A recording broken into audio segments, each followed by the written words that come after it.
से ऊपर अपने निजी स्वार्थ को माना और लोगों के घरों में साफ पानी आए, इससे जरूरी अपना घर पैसों से भरना समझा। हमारी सरकार ने 11 महीने में माननीय अध्यक्ष जी क्या क्या कदम उठाए, अब मैं वो बताना चाहता हूं। मैं इस सदन के समक्ष इन सभी मुद्दों को विस्तार पूर्वक प्रस्तुत करना चाहता हूं और बताता हूं कि हमारी सरकार ने पिछले 11 महीनों में जनहित में कौन कौन से महत्वपूर्ण, त्वरित और निर्णायक कदम उठाए हैं। 94 मेजर वर्क, जो कि 1 करोड़ रुपए से ज्यादा की वैल्यू के, related to water pipeline, sewage network, STP, 7,212 crore रुपए के प्रोजेक्ट पिछले 11 महीने में हमारी सरकार ने अप्रूव किए हैं, जिनके ऊपर में काम होना शुरू हो गया। नवंबर 2025 में हमने चंद्रावल परियोजना के शेष पैकेज को तुरंत आवंटित किया, जिसकी कुल लागत 2,406 करोड़ रुपए है।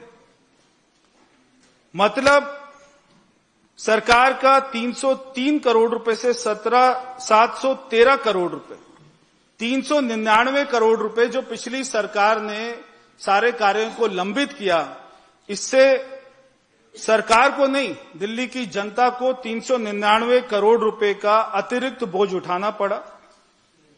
इससे 1044 किलोमीटर लाइनों को डालना, जो हमने ये कार्य को अभी मंजूर किए और काम करना शुरू किया है, इससे 1044 किलोमीटर नई पाइपलाइन डलेंगी। 21 यूजीआर का निर्माण होगा, जिससे अंतिम छोर तक 22 मीटर दबाव के साथ 24/7 आपूर्ति सुनिश्चित होगी। अध्यक्ष जी, ये कार्यों से 9 विधानसभा क्षेत्रों में, जो मैंने आपको बताया ये वाला चंद्रावल प्रोजेक्ट, इससे 9 विधानसभाओं को फायदा मिलेगा। ये 9 विधानसभाएं हैं: पटेल नगर, चांदनी चौक, मटिया महल, बल्ली मरान, मॉडल टाउन, सदर बाजार, करोल बाग, राजेंद्र नगर, आरके पुरम। और मैं कहना चाहता हूं कि विधानसभा में सारी बीजेपी के विधायक नहीं हैं, इनमें से हमारे विपक्ष के भी विधायक हैं, जिनमें ये सारे पानी की समस्या ठीक होगी। और ये 9 विधानसभाओं में जो प्रमुख क्षेत्र आते हैं वो आते हैं: सराई रोहिल्ला, गुलाबी बाग, पटेल नगर, शादीपुर, नारायणा विहार, नेहरू नगर, बलजीत नगर, पंजाबी बस्ती, सदर बाजार, करोल बाग, पहाड़गंज, झंडेवालान, बापा नगर, देवनगर, ओल्ड राजेंद्र नगर, कश्मीरी गेट और इनके अंदर में आने वाले हॉस्पिटल और college, R K Puram, Delhi cantt, old Delhi, red fort, Jama Masjid, Ramlila ground, Turkman gate, Daryaganj, ये सारे क्षेत्रों को इस वाले प्रोजेक्ट से फायदा होगा। आपके यहां पे साफ पानी आएगा और पानी की सप्लाई बढ़ेगी। वजीराबाद के लिए हमने 3,715 करोड़ रुपए की परियोजना को एडीबी की सहायता के साथ में पुनर्जीवित किया। मैं आपके ध्यान में ये लाना चाहता हूं, जैसे चंद्रावल प्रोजेक्ट है वैसे ही वजीराबाद प्रोजेक्ट है। जैसे चंद्रावल प्रोजेक्ट को जायका फंड कर रहा था, वैसे ही वजीराबाद प्रोजेक्ट को एडीबी फंड कर रहा था। मगर एडीबी ने पिछली सरकार, चाहे वो कमीशन के चक्कर में, चाहे उनकी गलत नीतियों के चक्कर में, एडीबी ने अपनी फंडिंग वापस ले ली थी। और मैं ये पूरे सदन को, दिल्ली को बताना चाहता हूं कि हमारी सरकार बनते ही खुद एडीबी ने हमको अप्रोच किया और केवल सरकार बनने के 1 महीने के बाद में हमने उनके साथ बैठक करके इस पूरी योजना को दोबारा चालू किया।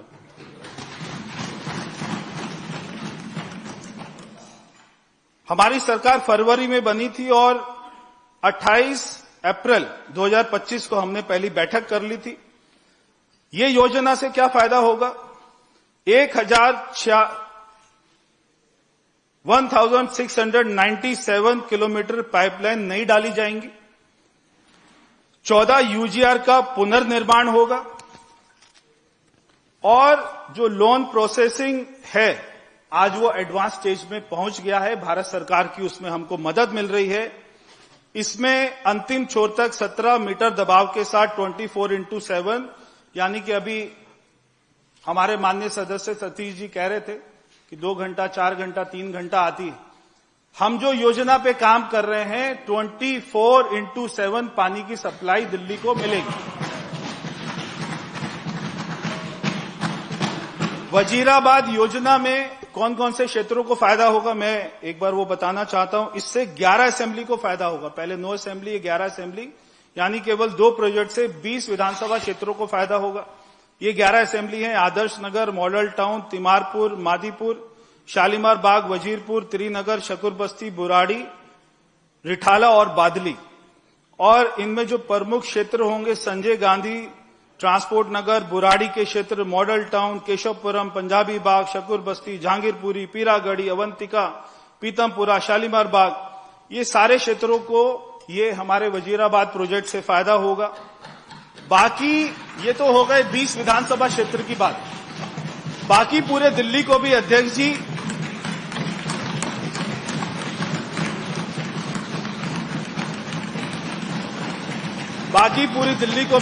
इसके बाद हमारी योजना को हमने शेष दिल्ली को 6 जोन में विभाजित किया है: east, north east, north west, west, south, south waste.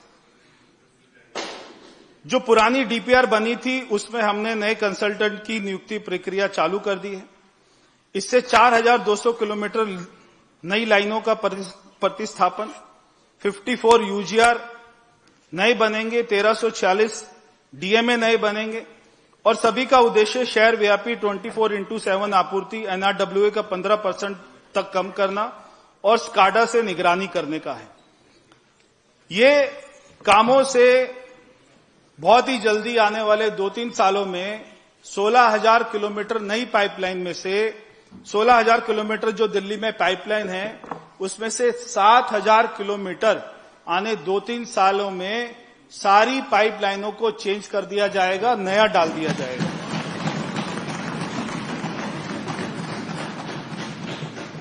मैं आपको हमारी सरकार की कुछ जो हमारी प्रमुख उपलब्धियां हैं उसके बारे में जो काम हो चुके हैं।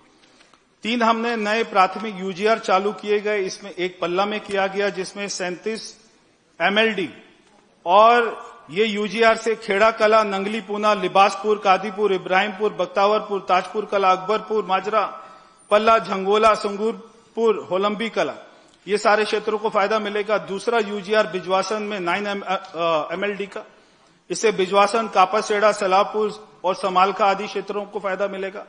और तीसरा सिरसपुर में 12 एमएलडी का, इससे खेड़ा कला, नंगली पूना, कादीपुर, लिबासपुर, इब्राहिमपुर, ये सारे क्षेत्रों को फायदा मिलेगा। अध्यक्ष जी, हमारी सरकार बनने के बाद में अनाधिकृत कॉलोनी में जट वो कौन कौन से क्षेत्र हैं जहां पे हमने वाटर पाइपलाइन को कमीशन कर दिया है। ये क्षेत्र है नांगलोई जल आपूर्ति क्षेत्र में निम्नलिखित कॉलोनियों को हमने अधिसूचित किया: कोटला विहार फेज 2, कोटला विहार फेज 1, आकाश विहार, रनोला, ये वाला विकासपुरी विधानसभा क्षेत्र में। इसके बाद में प्रताप विहार, सत्तम विहार फेज 2। हमारी सरकार ने 11 महीने में 262 नए ट्यूबवेल चालू कर दिए हैं जिससे 9 एमजीडी हमको ज्यादा पानी मिल रहा है। और इसी के साथ साथ 200 किलोमीटर की नई पाइपलाइन पिछले 11 महीनों में डाल दी गई है, शुरू हो गई है। बाकी पाइपलाइनों को डालने का काम चालू हो गया है। बहुत सारे टेंडर हमारे हो गए हैं और जल्दी हमारे काम चालू हो जाएंगे। इसके साथ जो बहुत ही महत्वपूर्ण था, ट्रंक सीवर। दिल्ली में कई दशकों तक इसकी सफाई नहीं हुई, 15-15 सालों से एक बार भी ट्रंक सीवर की सफाई नहीं हुई। हमारी सरकार ने सरकार बनते ही 170 करोड़ रुपए की लागत से 100 किलोमीटर ट्रंक सीवर पाइपलाइन की सफाई और डीसिल्टिंग का काम शुरू कर दिया है। अध्यक्ष जी, दिल्ली में लाखों घर हैं जो कि अनऑथराइज्ड कॉलोनी और गांव में हैं जहां पे सीवर लाइन अभी तक पिछली सरकार नहीं डाल पाई थी और सबके घरों में सेप्टिक टैंक बने हुए हैं। वो सेप्टिक टैंक का भी हमारी सरकार ने संज्ञान लेते ही, पहले प्राइवेट टैंकर आते थे, 3-3 हजार रुपए लेते थे, उनका गंद उठाते थे और गंद उठाकर हमारी गाइडलाइन ये होती थी कि सबको एससीपी प्लांट में डाला जाए, मगर वो एससीपी पे उनको नहीं लेकर जाते थे और वो आसपास के नालों में डालते थे जिससे यमुना का भी प्रदूषण बढ़ता था और हमारे भूजल का भी प्रदूषण बढ़ता था। हमारी सरकार ने आती बहुत बड़ा कदम उठाया। 300 नए टैंकर की नियुक्ति बहुत ही जल्दी हो जाएगी। इससे दिल्ली वासियों को जो उनका सेप्टिक टैंक साफ कराना पड़ता है, हम उनको फ्री फैसिलिटी देंगे। किसी को 3,000 रुपए देने की जरूरत नहीं है। हमारी सरकार का ये संकल्प है कि जब तक पूरे दिल्ली को सीवर लाइन से एक एक घर को अनऑथराइज्ड कॉलोनी में, गांव में, झुग्गी झोपड़ी में एक एक घर को सीवर लाइन से नहीं जोड़ दिया जाता, तब तक उन लोगों को एक भी रुपया सेप्टिक टैंक को साफ करने के लिए देने की जरूरत नहीं है। दिल्ली जल बोर्ड, दिल्ली सरकार पूरी तरीके से ये सेवा उनको मुफ्त में देने जा रही है। इसके अलावा मशीन की अगर मैं बात करूं तो हमने 506 सीवर सफाई मशीनें तैनात की। इनमें 30 सुपर सकर मशीनें और 16 जेटिंग कम सक्शन मशीन भी शामिल है, ताकि सीवर सिस्टम की नियमित सफाई सुनिश्चित हो और जल दूषण के जोखिम को न्यूनतम किया जा सके। पानी की उपलब्धता के बारे में मैं कहना चाहता हूं कि हमारे जो 9 WTP हैं, इनमें से हमको 865 MGD पानी मिलता है, और जो हम ये सारे ट्यूबवेल के जरिए भूजल से निकालते हैं, हमको 135 MGD यानी कि 1000 MGD पानी रोज दिल्ली वासियों के लिए उपलब्ध होता है, मगर इसमें 250 MGD का गैप है। इसके लिए भारत सरकार, हमारे प्रधानमंत्री जी, हमारे गृह मंत्री जी, हमारी मुख्यमंत्री जी 1 दर्जन से ज्यादा बैठक कर चुके हैं, और जो हिमाचल प्रदेश के साथ में 2019 में हमारा MOU साइन हुआ था, जिसमें हिमाचल प्रदेश ने हमको 113 MGD पानी अतिरिक्त देने के लिए कहा था, वो भी लंबित हो गया था। उसके लिए भी हमने बैठक करी है, और अगर ईश्वर का आशीर्वाद रहा तो बहुत जल्दी हमको हिमाचल से 113 MGD अतिरिक्त पानी मिलेगा। इसके साथ साथ हमारी हरियाणा और उत्तर प्रदेश के राज्यों से, उनके मुख्यमंत्री से, चीफ सेक्रेटरी से बात हुई है, ताकि जो उनके क्षेत्रों में इरिगेशन पर्पस के लिए ड्रिंकिंग वाटर का यूज होता है, हमने कहा है कि हम आपको अपने STP का अच्छा, क्योंकि अभी हमने क्वालिटी अपग्रेडेशन भी किया है, हम आपको अच्छा साफ पानी देंगे आपके इरिगेशन पर्पस के लिए, मगर जो पानी वहां से गंगा यमुना में से वो अपने इरिगेशन पर्पस में लेके आते हैं, कृपया उस पानी को हमको पीने के लिए दे दें, और हमारे ट्रीटेड वाटर को अपने इरिगेशन पर्पस के लिए ले लें। इसके लिए 51 क्यूसेक पानी के लिए हमारी उनसे बात चल रही है। मैं आपको बताना चाहता हूं अध्यक्ष जी कि मोनक नहर, जहां से हमको यमुना का पानी मिलता है DSB CLC कैनाल के द्वारा, हमारी सरकार बनते ही मुख्यमंत्री जी ने कई बार इसके ऊपर में बैठक करी, और अभी वो बैठक इतनी साकार हो रही है कि बहुत जल्दी उनके ऊपर में काम शुरू होने वाला है, कि उसमें से जो एक हमारी नई कैनाल है CLC, उसमें पहले 40% तक वाटर लॉस होता था। उसकी लाइनिंग होने के बाद में आज उसका वाटर लॉस केवल 5% है। ऐसे ही जो पुरानी कैनाल है DSB, आज उसमें 40% वाटर लॉस हो रहा है। हमारी मुख्यमंत्री जी ने कहा है कि इसकी भी पूरी लाइनिंग कराई जाए, ताकि वो 40% लॉस को भी 5% तक लेकर जाए। उससे भी दिल्ली की जनता को अतिरिक्त पानी उपलब्ध होगा। और इसके लिए ये पूरा जो पानी आ रहा है नहर से, उसके लिए कंड्यूट पाइपलाइन फिजिबिलिटी के लिए हमारी IIT रुड़की को हमने काम दिया है, उसके ऊपर में स्टडी चल रही है। जैसी रिपोर्ट आएगी आगे के कदम उठाए जाएंगे। और इसके अतिरिक्त इसी गर्मी से पहले 20 MGD के ट्यूबवेल को शुरू करने की योजना है, जिससे द्वारका ट्रीटमेंट प्लांट, जो हमारा द्वारका हमारा वाटर ट्रीटमेंट प्लांट है, उसकी कैपेसिटी को 20 MGD बढ़ा रहे हैं। तो इसी गर्मी से पहले नए ट्यूबवेल लगाए जाएंगे, जिनमें से 20 MGD पानी लगाकर वो हम, प्रद्युमन जी तैयार है ताली बजाने के लिए, तो उससे द्वारका ट्रीटमेंट प्लांट को 20 MGD ज्यादा पानी मिलेगा, जिससे आसपास के क्षेत्रों में, मटियाला में, नजफगढ़ में, विकासपुरी में, आपके द्वारका में, बिजवासन में, और आपके उत्तम नगर में, पालम में, ये सारे क्षेत्रों में उससे फायदा मिलेगा। अध्यक्ष जी, ये सभी लंबित मुद्दे हल करने का पूरा दबाव वर्तमान सरकार पर आया था, मगर हम ये दृढ़ संकल्पित हैं कि दिल्ली जल बोर्ड कमजोर पाइपलाइनों की गहन जांच, ऑडिट और मरम्मत तेज कर रहा है, ताकि जल की गुणवत्ता सुरक्षित रहे।